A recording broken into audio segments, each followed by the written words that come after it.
Hey guys, DJ from PTA. Today looked like it was a pretty exciting trading day from what I can see based on the winners and the things that ran. Want to go over a few things. I personally didn't trade any stocks today. Was actually off the desk today traveling, but I wanted to make sure that I go over the stocks, go over the things that happened, just give you a quick recap of what was going on in the market today, being May 25th. So guys, as I was always telling you about the SPY, we're still in a downtrend. So seeing good days like this really gives you some hope that things will turn around. We did find a bottom at 380.55, and for the last couple of days we closed green. So ultimately, this may shake out to be a decent week, overall, if we can get the next couple of days, some uptrends in the SPY. So a few of the stocks that I'm going to go over are some that we basically put out there during pre-market. And then also these stuff was mentioned in the Discord. First stock I'm going to go over is Snap, S-N-A-P. Pretty much everything in the retail sector this morning was really moving. So we're going to go over some of these retail names just so that you guys can kind of see what's going on and kind of give you an idea. So over the course of Snap Inc. Snap Inc. had a nice little rebound from off its low at 12.55. So looking into this, again, you want to break it down from the full analysis. So let's go through the hour. So after this big drop, there's got to be a bounce. So we had a drop. It pulled up, dropped, hit the low, bounced up, and then did higher. So let's zoom in on that so you can kind of see. Let me go here so we can kind of stretch this out so you can kind of see the price action. So again, let me bring out my snip tool so we can kind of draw this all out visually. So think about the trade, think about the movement. Let me get a better snap of it. Right here, ultimately you had this nice downward trend. We hit a low, we had a bounce, pull back, created another higher low or swing low. So that higher swing low created this momentum move on the high on that open.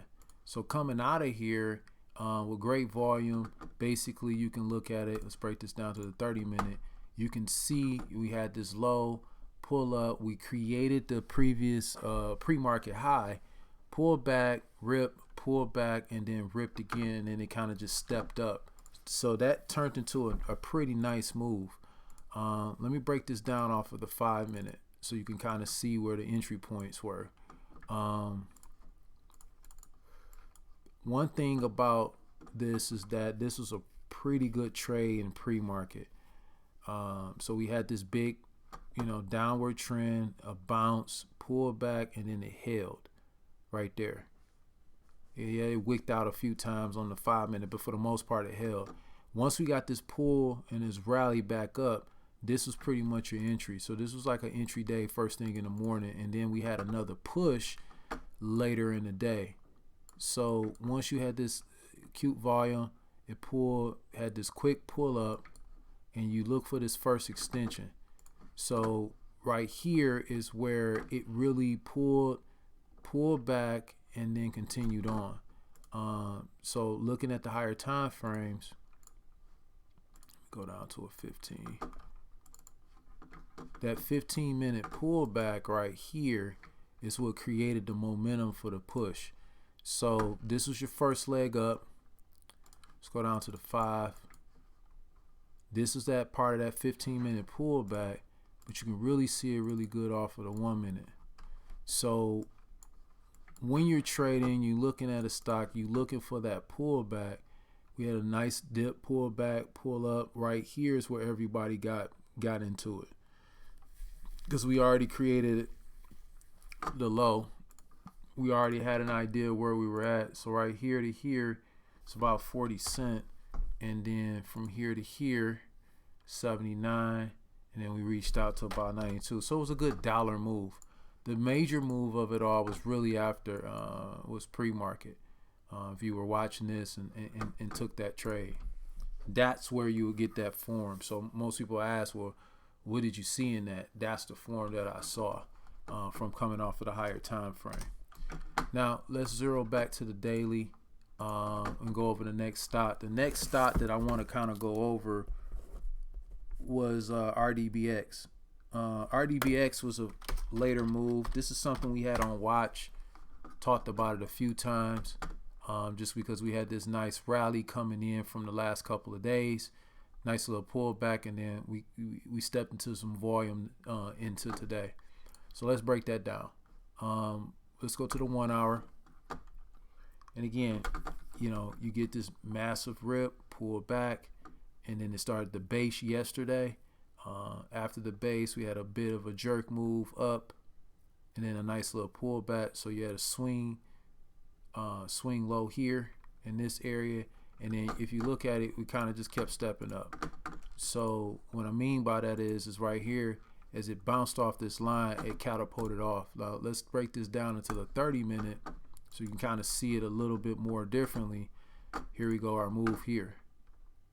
There's always a pattern of some sort to look at when getting into a trade, and for most, some will see it, some don't. The ones who see it is the ones who capitalize. So right there, as you can see, was a nice little pennant. So it actually ripped up, pulled back, had a nice push, they slammed it back down, and then they continued it on. Let's break this down to the 5-minute. And again, big massive drop, a bounce, it held. This was kind of a cluster, but it never really knocked out that previous swing low, and then it kind of kept stepping up. So looking at the 1 minute, your point of entry right off of this, remember you had your pull. So now we can kind of straighten this out just a little bit tighter. Let's see something here.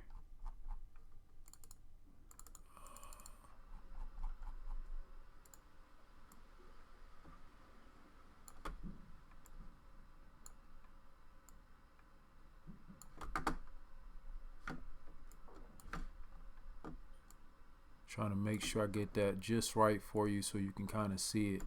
And the biggest thing is making sure you see that pattern. You gotta be able to see it. Nice downtrend, quick bounce up, pull back, never knocked out the previous swing low, and then it created another swing low, and then it just ripped.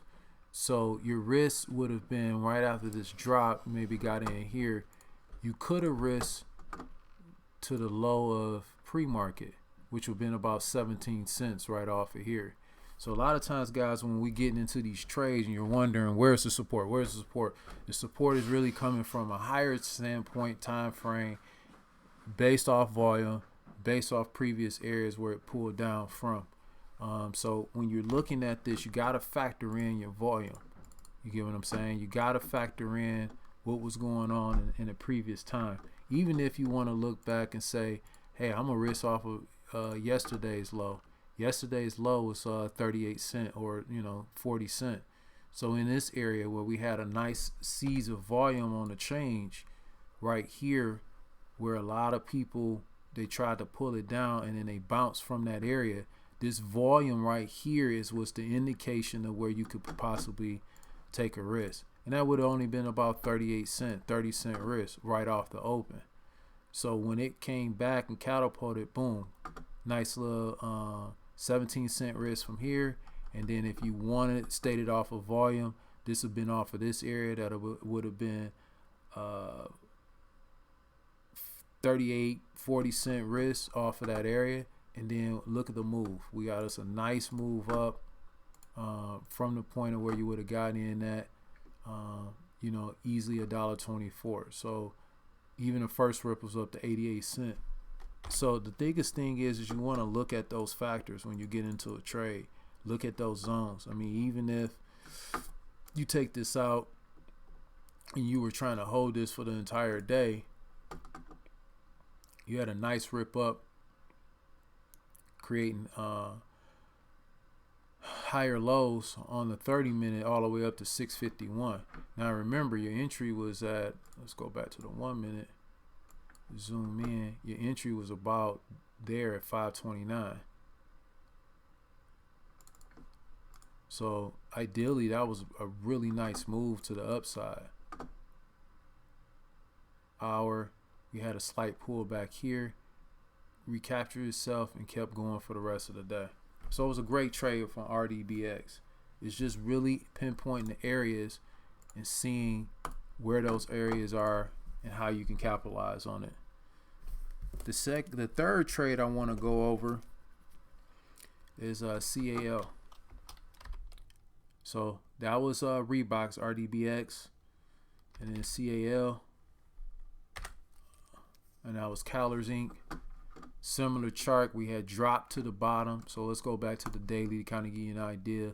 Big massive drop, big gap up going into the day. Looking at the chart, kind of went sideways. So the last time it broke out of its zone, I mean, just off the daily, it broke out of its zone and went about $5-7. And then the next swing down, we had about an $8 move. Nice bounce back, pull back down to 17, and then after that we had a swing back up. So just from that swing up, we had a $7 move. From here down, the swing down was about a $6 move. So with it gapping up, you know, and then just giving you $3 in a move, now think about that. That's overextended, or not overextended, but something unusual about the stock. Now, from this day, March 9th, to the swing high before we get a major pullback was to May 16th. That from there to there was a $7.95 move. So if we go back and look at it like this, okay, it took, you know, X amount of days, 60 days or so for it to move. Then on this, we had 7 bars a week, a $6 move down. That's abnormal. And then the swing up in 2 days, the swing up almost as much as it did in 3 months. That's abnormal. And then just on this day alone, it moved $3. So something's going on with this company, or something's going on that's making people want to be interested in it. So what I do is typically, again, go down to the hour and we get this post. So we look up here, pull up, $3 move. We get a pull back down to here. Then after it pulled down back up to here, it ripped back up again. So from the previous swing high breakout, we looking at $3.84 move. So let's break this down just a little bit more into the 30-minute so you can kind of see where your action was coming from. So we had a nice little bounce, pull, and then from here is where it kind of just ripped. So let me break this down even more down to a 5-minute so we can kind of get you where you need to be when you're looking at the trade. Didn't really get a lot of price action. So what a lot of people probably did with this one is let it rip, come back down, and then got into this trade about here. Now why? Well, let's look at your risk. Your risk would have been about 45 cents from the start, and then you're looking at a $2.93 gain. So that in itself was a really good move. Okay, so you got $2.93 gain or swing, and you literally got a 45-cent risk. That's a good 6-to-1 play. That's a good R&R. Risk one part 45 cents and possibly make 6 parts at 294, 290 or whatever. So that was an easy 4-to-1, 5-to-1 play depending on how you play your chart. And it did very well. And overall, it ended up holding for the day and closing higher. It closed right back up to its highs. So this will be something else to look for in the next day to see how it moves, see what it does, and kind of take some capitalization on that. So the next trade that I wanted to go over was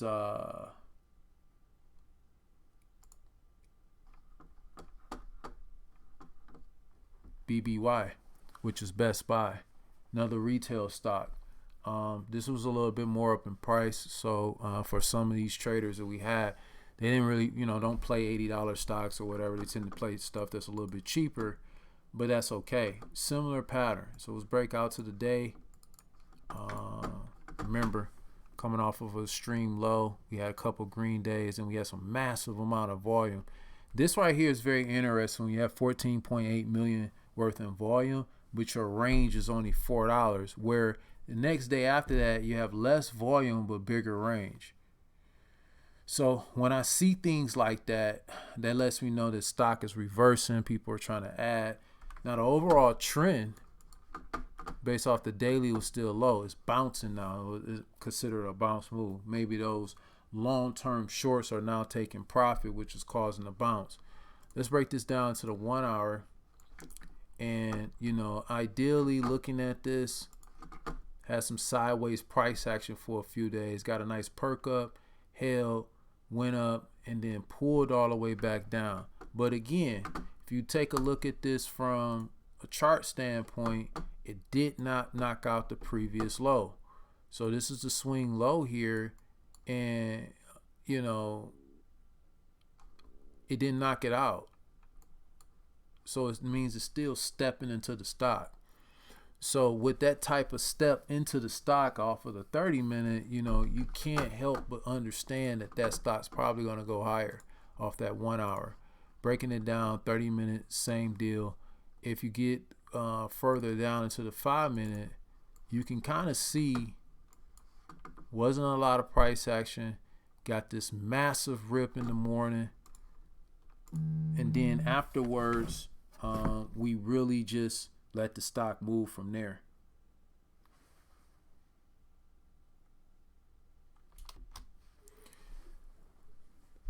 Looking at this, you definitely want to take a look at, like I said, the 1 minute is where the action was. So, it pulled up, ripped. The thing about this is you could have risked off of the daily low. Would have been a massive risk, in my opinion. That's like a $3 risk. So honestly, the best way to play this would have probably been off of the pre-market. When you get this big dip, take the trade from there and risk, $1 or something along those lines. That would have been the ideal trade.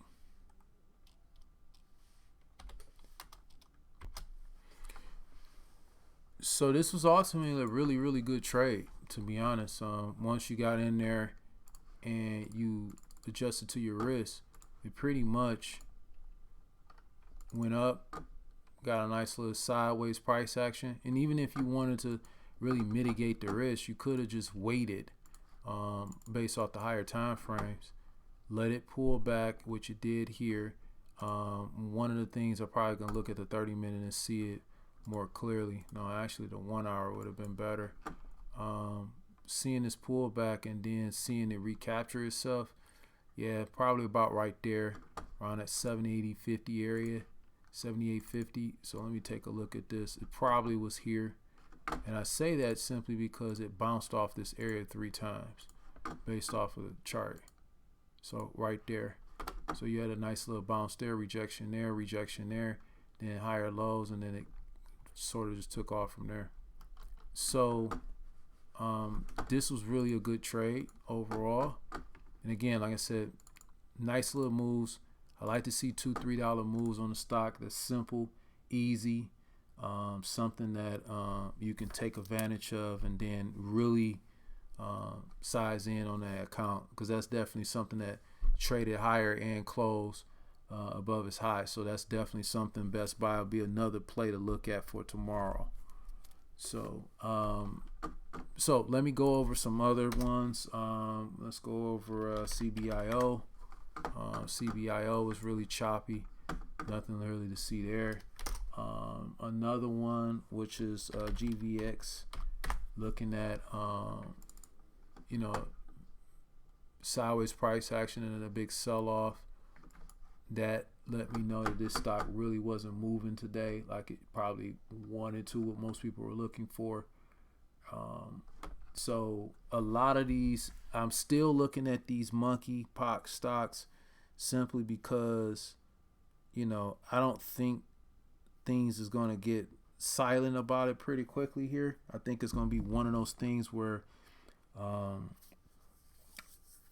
there's going to be some news, some things kind of getting out there here soon about it. I think they're kind of keeping it hush hush just to kind of keep everybody feeling a certain way about it.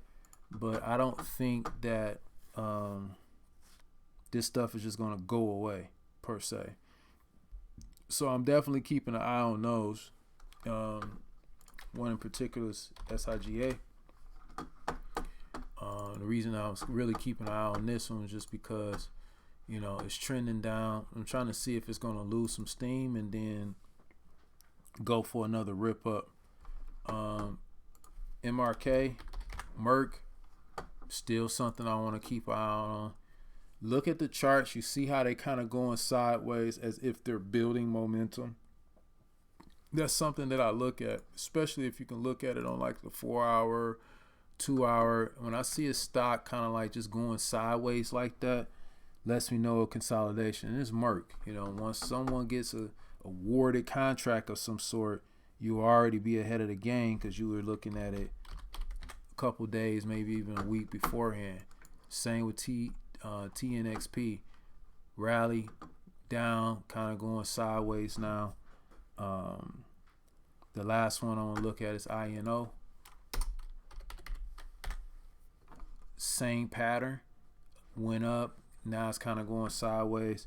So when you start to see different stocks for the most part moving in a sector a certain way, then you ideally know, same with EBS, rally up, pull down, going sideways today. So this is something that you want to keep your eye on. Keep those type of stocks on radar. So it's not necessarily mean it's going to move today or, oh, this is going to move today, and if it don't move today, the deal is over with. A lot of times you got to remember that these banks have to size into their trades. So it may take a couple of days, even up to a week or two, to get their full size before they push it one way or another, either up or down. So guys, appreciate you looking at this video.